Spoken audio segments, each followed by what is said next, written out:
positivt, at vi arbejder sammen med NATO, fordi så er vi ikke alene om tingene, og vi kan altid få støtte fra andre lande, der er med i NATO.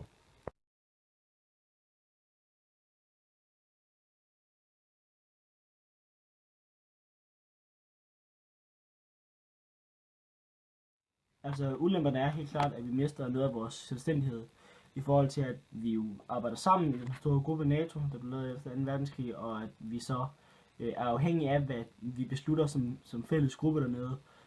Og det er jo flertallet, der bestemmer dernede, så hvis at der er en masse lande, der er enige om, at vi skal gå i krig et andet sted, eller lade være med at gå i krig, lave sanktioner, og vi ikke er enige med dem, så er vi ligesom nødt til at gøre det, vi er tvunget til at gøre det, så vi mister vores selvstændighed der, tænker jeg lidt, der er et problem i det.